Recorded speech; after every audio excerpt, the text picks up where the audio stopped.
આવડા મોટા દબાણ દૂર કરવા એક સ્તુત્ય અને હિંમતભર્યું પગલું છે અને સરકારશ્રીની કલમ પ્રમાણે આ શક્ય છે. પ્રજાહિતની અંદર આવું સારામાં સારું કામ જેને આપણે ખરેખર તો આ પ્રોત્સાહક પગલું છે, જે અમુક માણસોને આ રાસ નહીં આવે, પરંતુ સામાન્ય પબ્લિક છે એમનો ઓપિનિયન આ લોકો જોવે તો એ વસ્તુ બને કે મિત્રો એ લોકો રાજી છે. સરકારના અમુક પગલાઓ જે પ્રજાહિતના હોય છે એ અધિકારી મારફતે જ ભરવા પડે અને અધિકારીશ્રીઓ પાસે પ્રશ્નો આવે અને પ્રશ્નોના નિરાકરણ માટે પગલાં ભરે છે. સરકારશ્રીની વિવિધ કલમો મારફતે પગલાં ભરે છે.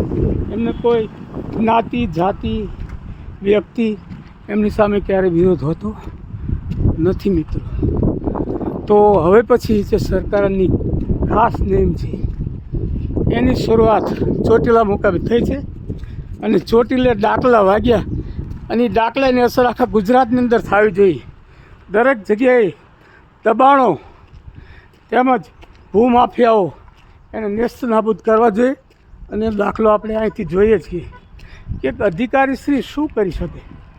મિત્રો, ગુજરાત સરકારની ચિંતન શિબિરની અંદર આપણે ખાસ તો આપણે માર્ગદર્શન આપવામાં છે, પણ એને જમીની હકીકતની અંદર ઉતારવું એ થોડું હિંમતભર્યું પગલું છે અને સરકારશ્રીની કલમ પ્રમાણે ઉતારવાનું છે. છતાં પણ આપણે ક્યાંક સામાન્ય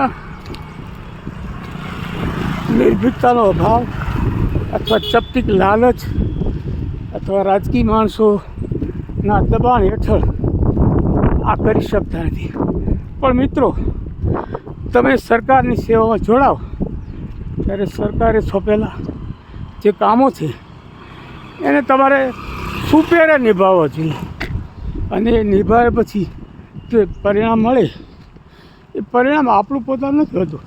આપણને જે આદેશ મળે છે એ આદેશનું આપણે પાલન કર્યું છે અને એ પ્રમાણે આપણે એનું વેતન પણ લઈએ છીએ.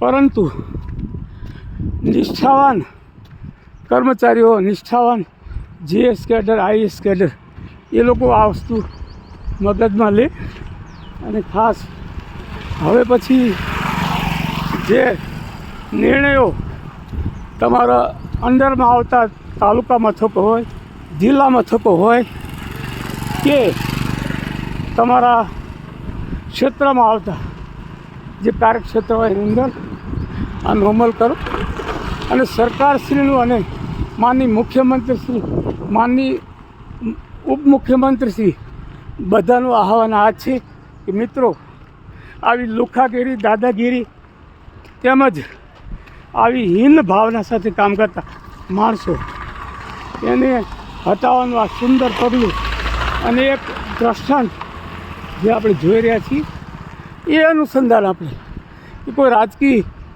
દોરમાં આવી છે. રાજકીય માણસો તો કોઈ પણ પક્ષના હોય એને તો પોતાના મત હારી નિસ્બત હોય અને એ તમને કહે, પણ એ રાજકીય કાર્યકર સાચો નથી હોતો.